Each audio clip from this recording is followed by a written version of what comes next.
Assalamualaikum warahmatullahi wabarakatuh. Perkenalkan, nama saya Ratia Rayana dengan NIM 23234047 dari Program Studi Perpustakaan dan Ilmu Informasi. Pada kesempatan kali ini, saya akan mempresentasikan materi dengan judul 7 unsur kebudayaan Minangkabau. Identitas mata kuliah. 1. Nama Ratia Rayana, NIM 23234047, mata kuliah Dokumentasi Informasi Minangkabau, kode seksi 2023-22-34-0011, Program Studi Perpustakaan dan Ilmu Informasi. Unsur kebudayaan Minangkabau yang pertama yaitu bahasa. Bahasa Minang merupakan bahasa Austronesia. Bahasa ini dipakai di berbagai provinsi seperti Sumatera Barat, Sumatera Utara, Jambi, Bengkulu, sebagian Aceh, sebagian Riau, bahkan sampai ke Negeri Sembilan Malaysia. Secara tradisional, bahasa Minangkabau terdiri atas 4 dialek utama, yaitu dialek Agam, dialek Tanah Datar, dialek 50 Kota, dan dialek Pesisir. Sebagai contoh, kata cepat terdapat beberapa variasi, yaitu capek, copek, dan bagage. Setiap wilayah berbeda dapat mempunyai dialek yang berbeda pula. Masyarakat Minangkabau menjunjung tinggi bahasa yang sopan dalam berkomunikasi. Maka dari itu, muncullah istilah katonan ampe yang terdiri atas 1. Kato mendaki, yaitu bahasa yang digunakan oleh pembicara untuk orang yang lebih tua darinya. 2. Kato menurun, yaitu bahasa yang digunakan pembicara kepada orang yang lebih muda darinya. 3. Kato malereng, merupakan bahasa yang digunakan untuk orang yang dituakan atau disegani dalam adat. 4. Kato mendata, yaitu bahasa yang digunakan untuk orang yang sebaya dan memiliki hubungan akrab. Sistem teknologi dan alat produksi. Bentuk desa atau nagari. Daerah nagari sebagai pusat desa atau pusat kegiatan masyarakat. Tarata, hutan dan ladang sebagai tempat mata pencaharian masyarakat dan sebagai tempat untuk memenuhi kebutuhan hidup. Senjata. Senjata di Minangkabau dapat berupa keris. Keris dianggap sebagai hal yang menyimpan makna-makna simbolik dan bersifat abstrak bagi nilai kepemimpinan penghulu di Minangkabau. Pakaian adat perkawinan. Pakaian adat perkawinan dalam budaya Minangkabau memiliki warna khas, yaitu warna merah, hitam, dan kuning, karena warna tersebut merupakan syarat simbolik bagi masyarakat. Pada setiap ritual adat, warna tersebut wajib ada. Warna merah melambangkan keberanian dan kepahlawanan. Kuning berarti kerajaan, sedangkan hitam memiliki makna berkuasa. Pakaian perkawinan Minangkabau memiliki aturan-aturan tertentu.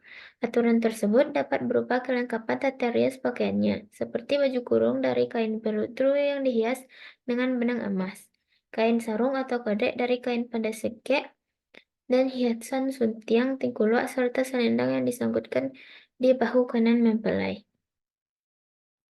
Selanjutnya, alat masak tradisional. 1. Balango. Balango merupakan sejenis periuk yang terbuat dari tanah liat. Biasanya digunakan untuk membuat berbagai olahan seperti gulai, asam padeh, pangek, dan lain-lain. Cerek merupakan tempat air yang memiliki carat atau moncong yang berfungsi sebagai tempat penyimpanan air minum. Cerek dapat terbuat dari tanah liat dan serta plastik maupun besi. 3. Ketidiang. Ketidiang merupakan bakul yang terbuat dari anyaman bambu, berbentuk bundar dengan mulut lebar yang digunakan untuk meniriskan beras yang akan ditumbuk. Selanjutnya, kuali. Kuali merupakan alat untuk menggoreng yang terbuat dari besi atau aluminium. 5. Batu lado. Itu alat tradisional untuk menggiling cabai yang terbuat dari batu. 6. Periuk nasi. Merupakan periuk yang digunakan untuk memasak nasi yang terbuat dari besi atau aluminium, yang pada bagian atasnya dilengkapi dengan penutup. 6. Tungku. Merupakan tempat tumpuan periuk saat memasak. Tungku dibuat dengan sederhana menggunakan batu cadas atau batu bata. Tungku merupakan sarana memasak dengan menggunakan kayu bakar. Sistem mata pencarian. Masyarakat Minangkabau dalam membangun perekonomian umumnya melakukan pekerjaan seperti bertani atau bersawah, beladang, atau berkebun. 2. Nelayan atau melukah. 3. Industri kerajinan rumah tangga atau menyulam benang, menjahit. 4. Perniagaan atau menggaleh. Masyarakat Minangkabau umumnya juga melakukan perantauan. Setelah tiba di rantau, mereka akan melakukan kegiatan berdagang untuk memenuhi kebutuhan hidup. Berikutnya, sistem kekerabatan. Sistem kekerabatan di Minangkabau adalah sistem kekerabatan matrilineal Descent, yaitu sistem yang mengatur kekerabatan melalui garis keturunan ibu. Dengan prinsip ini, anak akan mempunyai suku sesuai dengan suku yang dimiliki oleh ibunya. Tidak hanya suku pada garis keturunan ini, anak juga akan mendapatkan warisan dari keturunan ibu. Akan tetapi yang berhak mendapatkan warisan hanyalah anak perempuan, baik itu harta pusaka tinggi maupun harta pusaka rendah. Selanjutnya, Nenek Mama.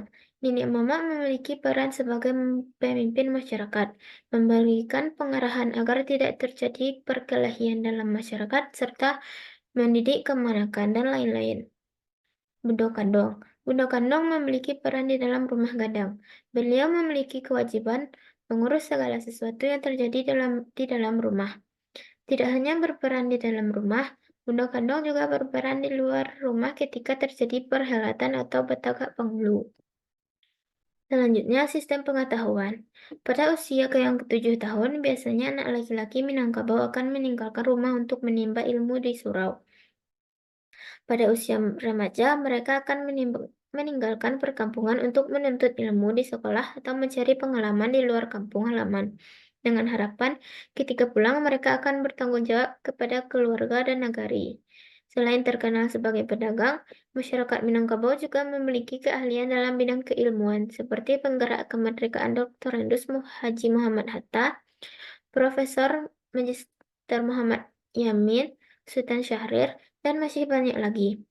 Para pemuda Minang juga memiliki keahlian sebagai penulis, penyair, ahli fikir, serta ulama yang terkenal. Berikut sistem religi. Masyarakat Minangkabau umumnya memeluk agama Islam. Perkembangan dan peningkatan mutu pendidikan agama Islam di Minangkabau berasal dari falsafah adat yang populer, yaitu adat Basandi Syarak, Syarak Basandi Kitabullah, Syarak Mengato, adat memaki. Sejak kecil, anak-anak di Minangkabau sudah dibiasakan pada pengetahuan agama. Seperti anak laki-laki berumur 7 tahun, sudah menuntut ilmu di surau, serta wanita yang berhak menentukan pasangannya sendiri. Berikutnya kesenian. Di Minangkabau terdapat beberapa alat musik tradisional seperti rabab, tasa, rabano, indang, talempong, sarawak dulang, kandang, saluang, sarunai, buku gadang, bangsi, dan lain-lain. Tidak hanya alat musik, di Minangkabau juga terdapat beberapa tari tradisional seperti tari piring, tari pesambahan, tari payung, tari rantak, tari indang, tari alang bapega, tari lilin, dan lain-lain. Beberapa kerajinan dari Minangkabau yaitu songket pandai cike, bordir atau sulaman, kerajinan perak, dan songket koto gadang, batik tanah liek, dan lain-lain.